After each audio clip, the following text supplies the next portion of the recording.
All right, let's do this thing.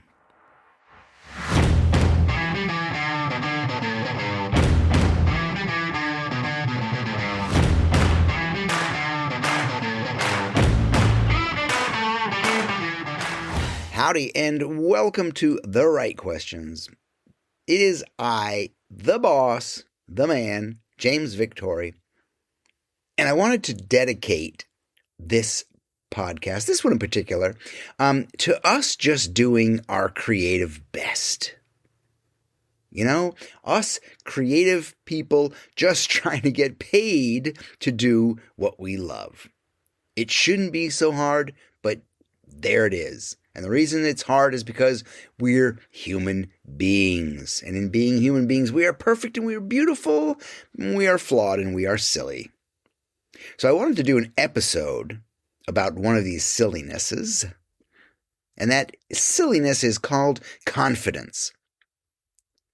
And I was talking about this with some friends recently, and I said, there's a lot of information on confidence. I could do a series of podcasts. I could write a series of books on confidence. And that's kind of what I'm going to do. So this is the first episode of 2 on confidence. And this is some background on it and possibly some new ways to think about it. And I was trying to figure out how to share it and make it a more meaningful and memorable experience. So this is the first episode on confidence, and the second one will be followed up next week.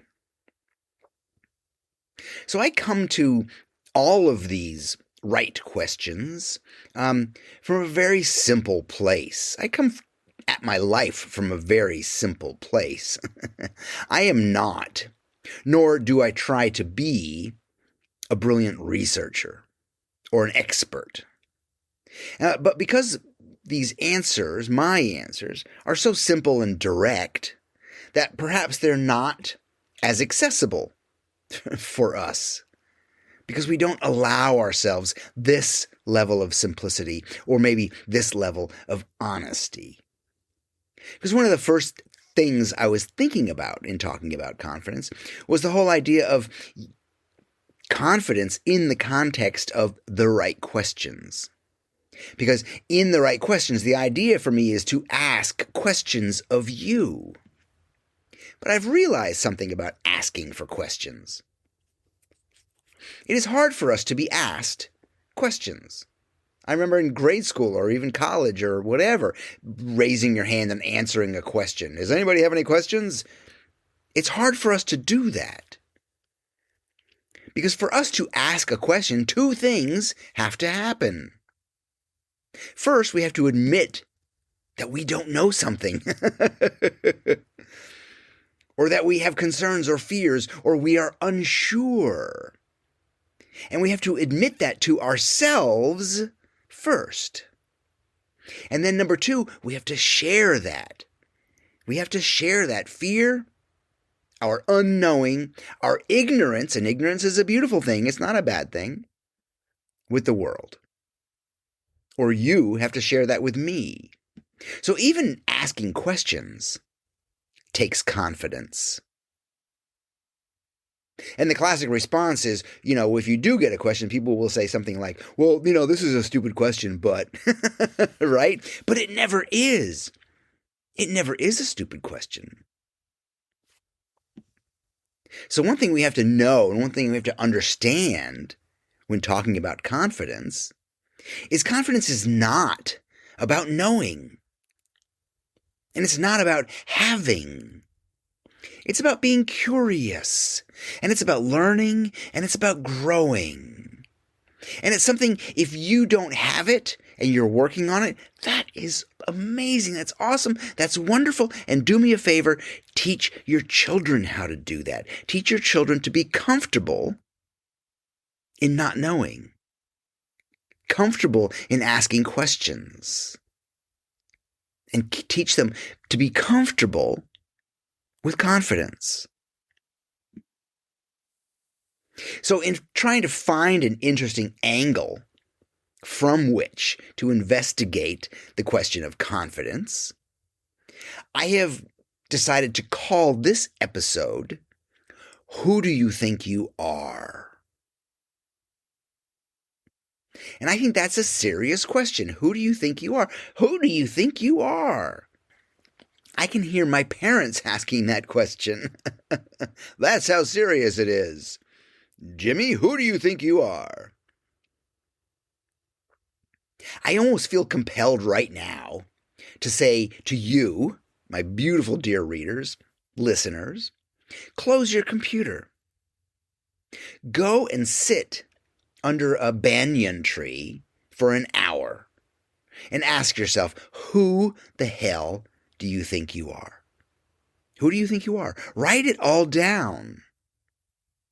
Because who we think we are and who we really are can be two different things. And who we think we are may not be who we want to be. So who we think we are makes everything else happen, right? If we think we are brave and bold and prepared and able to handle any situation, this can become who we think we are. And alternatively, if we think or believe that we're unsure or insecure or not good at parties or small talk, that changes us too. And it becomes who we are. Or at least who we believe we are. Because that's the thing. That's the thing. Who do you think you are? Okay, for many of us in our lives, we see more, right? We see more. We have a vision of on down the road. We have that beautiful vision. We see more and we want more. That's why you're here.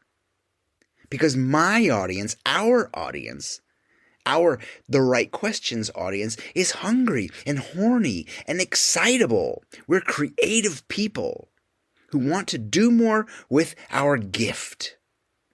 And we would like to be seen and heard and loved. And that loved part sometimes means appreciated. Like appreciated at work. We don't have to be loved at work. We want to be appreciated.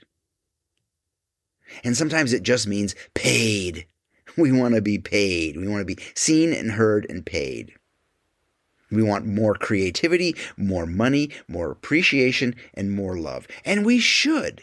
We should have those things. Those are very human, very beautiful things to desire. And it shouldn't be that hard. And as kids, we didn't think it would be this hard. I think our lives as kids and how we see things as kids is much simpler than our vision as adults. I read recently about a Japanese manga artist. His name is Howard Ikamoto. And he tells this story about his daughter. And it goes like this. He says, when my daughter was about 7 years old, she asked me one day what I did at work. I told her I worked at the college. That was my job, to teach people how to draw. She stared back at me, incredulous, and said, "You mean they forgot?" As adults, everything seems to become more complicated. I think it's interesting to have these kind of long meditations on ideas we don't usually question, like who we think we are. For example, I like to think of myself as confident. But doing this podcast is not particularly easy. It takes a lot of confidence. While I'm writing it and while I'm delivering these episodes, it brings on the chorus of voices who perch on my shoulders, throwing tomatoes and yelling, "Fake! Fraud! Sit down!" I think you're familiar with that. And if you're not, bravo, good for you. As a kid, I was shy. Well, I wasn't really shy. I wasn't born shy. I'm not genetically predisposed to shyness. I don't have the shy gene. I wasn't shy. I was made shy. I was the smallest of 3 kids. I was the boy. And my daddy would say, "This is Jimmy. He's my shy one." As I clung to his leg. I wasn't shy. I was told I was shy by authority, and I became that. And a lot of what I would call my weaker attributes come from me not being allowed to speak up as a kid, or not being trusted with directions, or trusted how to do things as a kid, or being teased as a child. So I don't come from a particularly confident place. It takes work. It takes an effort to become confident. But then one day, I had this epiphany on stage. I was at a university speaking event. And after the 45-minute to an hour long event, me talking about creativity, there was a question and answer period, and somebody in the back room, this young woman, piped up, and she raised her hand, and she stood up, and she said, "Mr. Victori, how can you be so confident?" And I had never thought about it before. But my answer was this: I am not confident. It is something I have to be for you. If I had given that 45-minute speech in a less confident manner, I would be of no service to you. So confidence is something that I have to wear. Because I hadn't thought that I was particularly confident before that. But I realized that I could be at times. And I hadn't thought about how I went from shy to confident, or if I had actually made a distinction, if there was a line at some point in my life where I just was like, okay, I'm not shy anymore, now I'm confident. There is none. It doesn't work like that. I think the confidence thing is like the fear thing, right? Fear never goes away. You just have to deal with it in different ways again and again and again. Confidence is the same way. I am cool with shy. I don't care if you're shy. Here's a couple of thoughts about being shy. If you are shy, and I've dealt with people who are very shy. I've dealt with people who've come to my workshops who have like a social disorder where they can't be in groups, and they start. I've seen them, like, I say, "Hey, tell us about yourself," and they like start breaking out in hives, climbing around their neck and up their face, and like it's a serious thing. So you can be shy, and I don't care. And here's the thing: nobody cares. Nobody cares that you're shy, and nobody knows that you're shy. So just move forward and get what you want. So I don't care if you're shy, but don't let it stop you from getting what you want. Don't let it stop you from coming to my workshop, for example. The young woman who came to my workshop, she was amazing.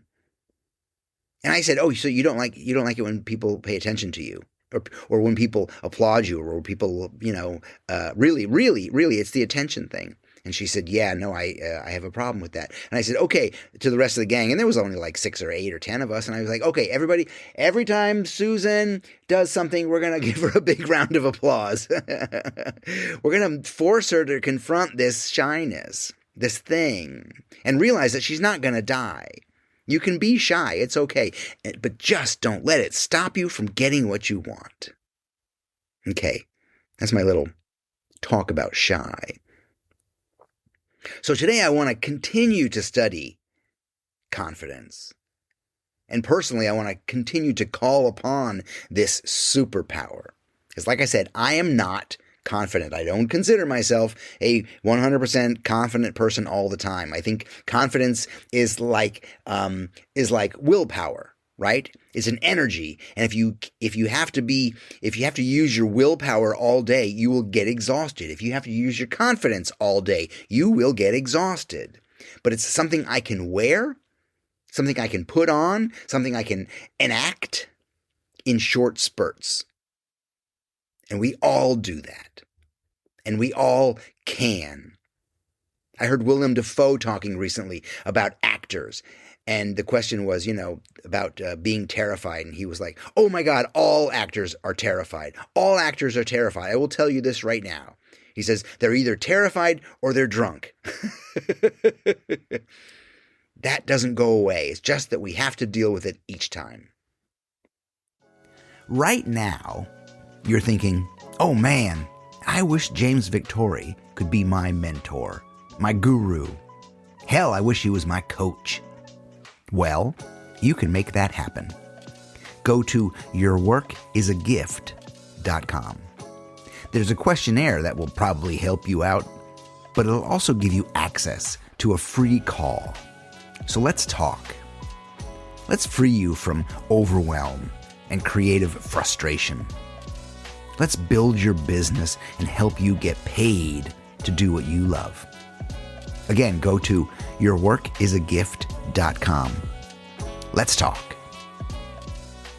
Here's a funny or interesting story from Oprah Winfrey's book. Do you know that on her television show, she would have guests, and they would be the biggest names you can think of in politics and in poetry and actors and chefs, everybody, right? Everybody's on her stage. Everybody's sitting in a chair across from her, and they're having a conversation, and it's just delightful. And oh, Oprah, you look darling. Oh, yes, right? And as soon as the camera shuts and they say, that's a wrap, Oprah tells the story every time a conversation is finished. Whomever, could be a former president, could be an author, doesn't matter. They look at Oprah and they say, was that okay? They're looking for permission. They're looking for permission from Oprah to see if their confidence worked out. So we all question our confidence. It's who we are. So who do we think we are? If I ask you to tell me your story, right? Hey, tell me your story. Tell me something about yourself. Tell me everything about yourself. What you would describe is your circumstances, right? I came from here. These are my parents. This is what I do, right? It's the thing we tell ourselves over and over and over again. Did you hear that? Over and over and over again. Repetition. Repetition. Repetition is how we learn. But because that's our story, much of it may not actually be true. But it's our story, and we keep repeating it because we're not questioning it. And this is the right questions. So let's question everything. So here's the thing. Here's a basic premise about confidence. The only thing that we're in control of in our lives, we are not in control of our past. We are not in control of our past decisions. We are not in control of other people. We have 2 dogs in the house. I'm not in control of them. We're not in control of our relationships. The only thing that we can control is our thoughts and our actions. And our thoughts can be changed. We can change our thoughts. We can go, oh, you know what? I never thought about it that way. We can change our thoughts. And by doing so, we change our mindset, right? And this is why this is an important idea. Because if the only thing that we can control are our thoughts and actions, so our actions come from our thoughts, right? Our thoughts become our words. We think about something, that's what we keep telling ourselves. Our thoughts become our words. Our words become our actions. We follow through on our words. Those become our actions. Our actions, by way of repetition, become our habits. And our habits, done repeatedly, become our character. Like success is a habit. Success is choosing to do something well again and again and again. That becomes our character. And our character becomes our destiny. Now, knowing this, think about this. If you track backwards from your destiny, which is where you are right now, where you are in your life, this is your destiny up to now, and go backwards through your character, your habits, your actions, all the way back, all the way to your thoughts, you'll see what I mean. Because if you don't question the very first premise, that of being your thoughts, then you cannot change your destiny. So we have to ask ourselves, why do I think that about myself? It all starts with our thoughts. And for most of us, our thoughts are shaped by, get this, our thoughts are shaped by other people. Our thoughts are shaped by other people and other voices from our past. That creates our persona, that creates our ego, that creates our subconscious. And even further, that our thoughts are shaped by other people. Listen to this. The people who grew up and survived the Great Depression here in the 1930s, they created habits around being super frugal, right? Saving, even hoarding, right? And listen to this. Their children, the children of the Great Depression, were given this same mentality or this same trauma of there never being enough. I knew one of them. He was my boss when I was in New York. So their fear of poverty, which they got from their parents, made them poor. It's the same thing of children of refugees. The fear is passed on to their children. It's not what their parents wanted, but there you go. So I can imagine if you were a child of a refugee, your parent is constantly telling you to be safe. Beware, be like that grows on you, that becomes you. So others people's voices and their limitations and their fears and their hang-ups, something they did or did not do, become us. And it doesn't matter if it was a parent or a teacher or a coach or a caregiver or a shitty sibling. Their actions, their words, their fears, their limitations become us. And it's important for us to understand this. It's important for us to track that back and find that so we can change it. Often I hear people saying, "Oh my God, I sound like my mother." That's true. That happens because what happens is their thoughts, their concerns are often regurgitated into our mouths. Their shit becomes our thoughts and our words. And we don't realize it, but because of these voices, we end up following an unconscious set of rules given to us. So who we think we are and who we want to become is often at odds. When I bring confidence up, that idea of confidence with people, people say, "Well, I don't want to be an asshole." No. There's a longer way to go to being an asshole. Let's just talk about being confident, right? So, again, it's not to walk around with your big chest stuck out and be pushy, right? But when you need it, we have to have it in order to function. For simple things. Have you ever been in a shopping line, right?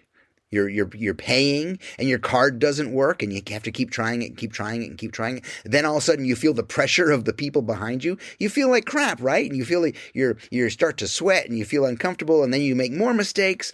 That's lack of confidence. It's you not being in charge of the situation and not being cool with it, and you being very sympathetic to other people. There they are again. Another example would be men driving and asking for directions, right? We're assumed to have confidence. We are assumed to know. We're assumed to well, I don't need to ask directions. Don't worry, I know where I'm going, right? Our ego won't let us ask. Or even something simple like this. Have you ever been around somebody or at a party or at an event or something, and there's someone there who you know is dying to say hello, but just can't? So understanding these ideas about confidence is a boon to our character, and it helps us get what we want in this life. We all want to be seen and heard and loved, but we have blocks to that. There are many blocks to it. Possibly as a kid you were told to dial it down or slow down or tone it down or quiet down, right? Those kind of things. Or we had crappy bosses, whatever the situation. Or bosses with their own ego that they've got to deal with.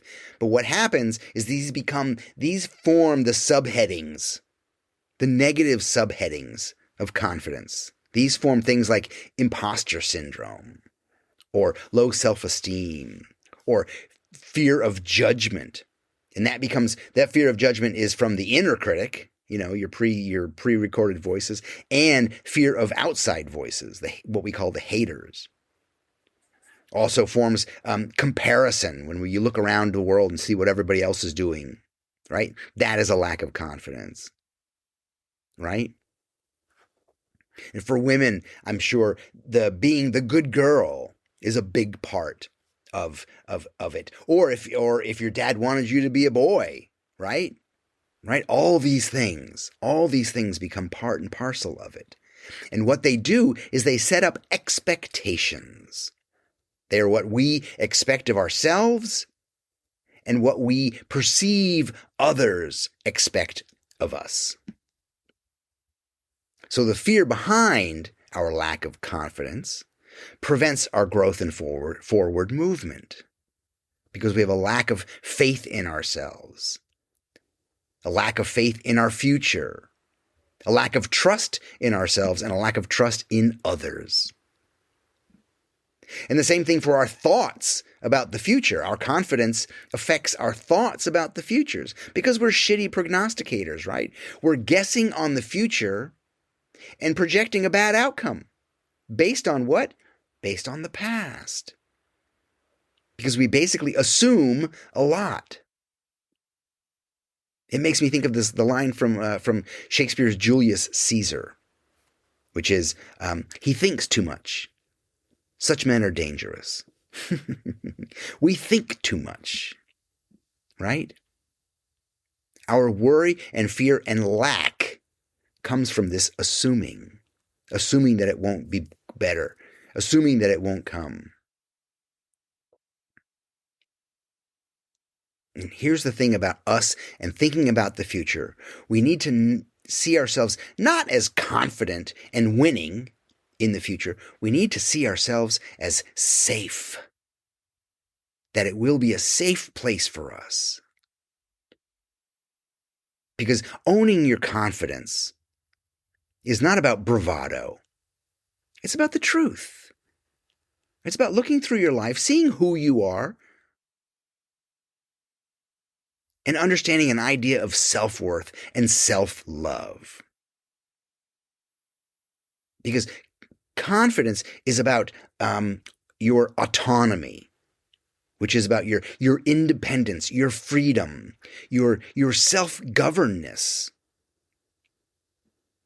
An autonomous person can make decisions without influence or direction from others. It means you're free to follow your own heart, without all the voices, without the chorus, to just move forward, boldly, For me, there's a word that I use in lieu of confidence often, and that word is audacious, which is bold and not caring about what other people think. I like that word.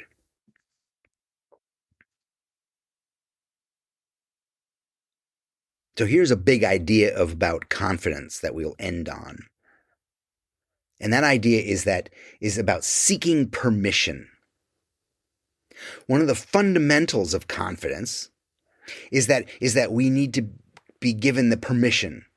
And we should have had it from our family, or some authority should give us the confidence, right? My daughter is I forget how old my children are. My daughter is 6 and my son is 8.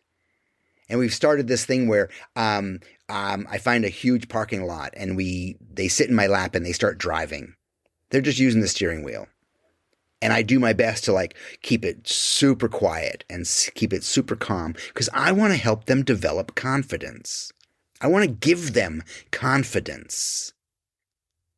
Because if we are not given confidence at an early age, it's difficult for us to develop it ourselves. We need to give ourselves that permission. And in my family, I told you there was teasing, there was stuff. My family did not give me permission. I had to take it. One of the wonderful offshoots of everything that I had in my life was that I developed a rebellious spirit. That helped tremendously. It helped with the audacity that I take now. So confidence is something you have to assume, you have to take, just like your freedom. And you have to give yourself permission to have confidence. So you can believe in yourself and you can become who you think you are. In the next episode, we're going to have some how it can be learned, how to learn confidence and some tools. I'm James Victori. Thank you so much for being here. Thank you for being a part of the experiment called The Right Questions. Thank you for supporting this. Thank you for being here. I appreciate you. I love you. I love being here for you. I'm a pretty good graphic designer, a fairly decent artist, but I'm a much better teacher. Thank you for your help. Adios.